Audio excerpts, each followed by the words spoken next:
your business plan. There are a lot of things in this business plan, in my opinion, that you are going to have to think about. It's not something that you can necessarily put together, especially if you've never done a business plan before. If you've never done a business plan before and this is brand new to you, this is one of those things that takes some thought and digging into it. The first thing it's going to ask you to do is to create a mission statement. It gives us some examples about mission statements as far as like Amazon's mission statement to be Earth's most customer-centric company, where people can find and discover anything they want to buy online. Your mission statement is a few statements that go very closely along with your why. And I would tell you to keep it to one, maybe two sentences. So mine is about helping people and animals find homes. So it goes along with the why that you want, that you've talked about, we talked about before. The second part of that is your elevator pitch. Very similar to your mission statement, like what do you tell somebody when you meet them about, to get the conversation of real estate started? Maybe it's the same. Maybe it's, I'm in the business of helping people and animals find homes. So maybe your elevator pitch is very similar to your mission statement. Maybe it's very different. Maybe you want to talk about something, ask people, what area do you live in, and how long have you lived in Charlotte? I don't know. Think about your elevator pitch. How would you get them engaged in a conversation about real estate? The next part of this is called a SWOT analysis.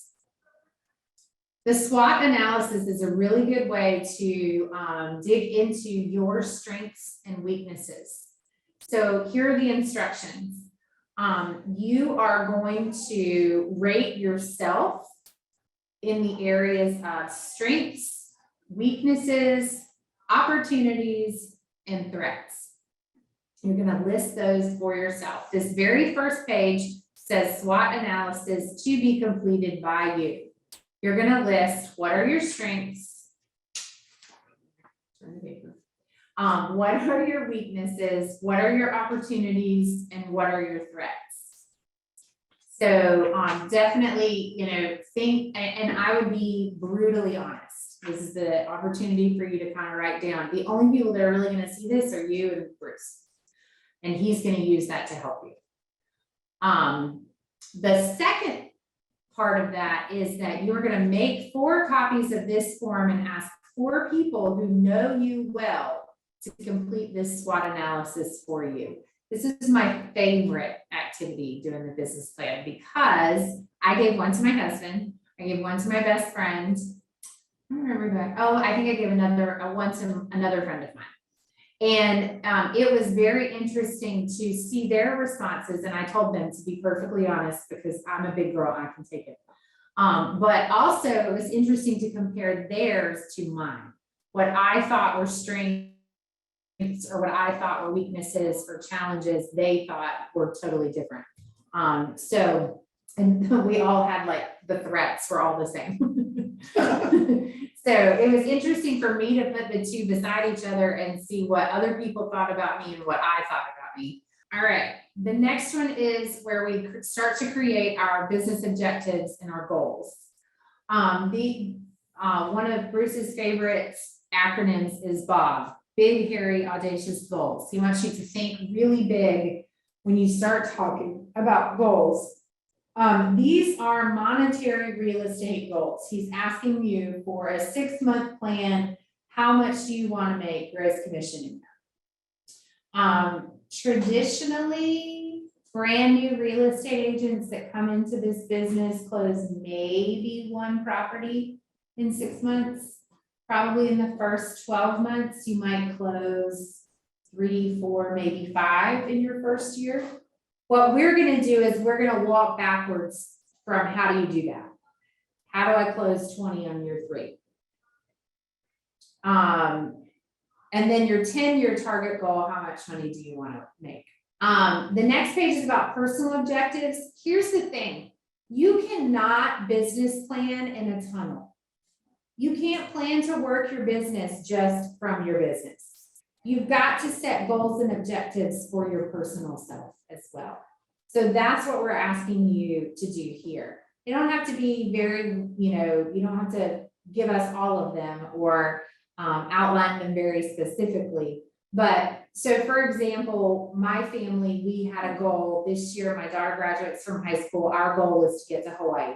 So maybe you have a personal goal that you want to achieve this year. Maybe there's a family goal that you've set. Maybe there's a spiritual goal that you have set for yourself for this year, or a social goal that you've set for yourself this year.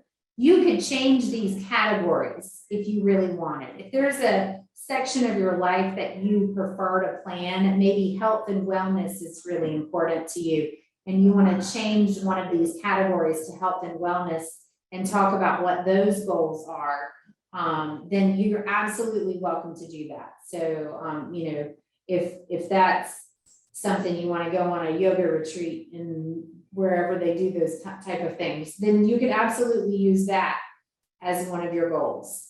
So goal achievement system gets printed out for each goal or each category. That's what I meant. So you would want one for your business. You would want one for personal. You'd want one for family. You'd want one for spiritual. You'd want one for social. Because what you're going to do is break those goals down. So which one, and just notice that there's 4 lines under social. That's why there's 4 goals under this goal achievement system. But please don't feel like you have to stick to those numbers. The cash flow budget worksheet. If you need to come up with a way to figure out how much money you want to make, this might be a good place to start. If you were like me and like, I don't know, I've never made any money, then this might be a good place to start because it helps you figure out monthly, quarterly, yearly. This is how much I spend or how much I budget for, how much am I going to need to make in order to cover all of that and then do some fun stuff. So if you need to start there, that might be a good place to start. But under hit your target, it says per month or year. And then it asks you for how many closings per month or year. So is there a monetary number in your head that you want to make in your first year of real estate? Or is there a number of closings that you want to have in your first year in real estate? But the thing you're going to do next is figure out the 4 places, this really doesn't do it any justice, the 4 pillars that you're going to create in order to achieve those closings. Okay, so this is when we talk about your 4 pillars, this is what we're talking about. Obviously, number 1, if you're doing, number 1 is going to be your sphere of influence. Because we're all going to sit down and build that sphere of influence spreadsheet and really work those people pretty hard. Number 2, if you're going to take house leads, number 2 is going to be house leads. And then 3 and 4 is really up to you. But this will give you some ideas. So a FSBO system, builder database, geographic farming means like neighborhood farming, expired listing system, out of town agent list. If you are from out of town, that might be something that you want to think about. Tours, buyer seller seminars, open houses, any of those kind of ideas could be things that you could use in those other 2 pillars of income. I was trying to think if there's any more on here that might help you. Those are all ads. So think about, is there any of that? Those are just some ideas that maybe you have your own ideas. One of the things that are never on here is your charity. If you're going to work your charity really hard, meaning that you're going to network to them really hard and you can make that a pillar of income, that's one of my pillars of income. So my 4 this year are agents, because I do all this. So other agents, and then my sphere of influence, my charity, and local area. So all the Denver stuff that I do. I have goals set up for all 4 of those pillars of income. So think about, what are the 4 ways that you're gonna divide up those closings? And you can literally do it that way. Take, like, if you wrote that you want 10 closings this year, out of those 10, how many are you gonna get from sphere of influence? How many are you gonna get from house leads? How many are you gonna get from your FSBOs, whatever? How many are you gonna get from your charity? It's totally up to you. All of these things are, I'm just giving you ideas. Please don't think that any of these are set in stone. Is he ready? Can he or does he? Can he? Yes. Do you need them later than 3:45? No, he's supposed to go at 3:30. Oh, can you go at 3:45? I suppose. Okay, Mary says yes. No, she said, I suppose. No, I'm making you sound nicer than you are. I'm not nice. Okay.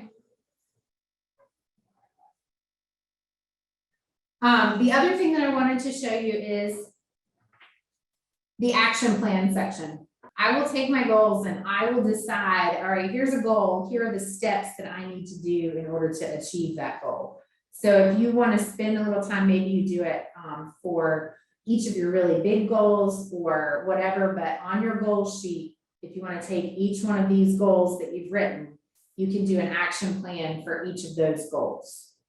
And this is what I'm going to do to achieve that goal. And here's the due date that I'm going to do it by.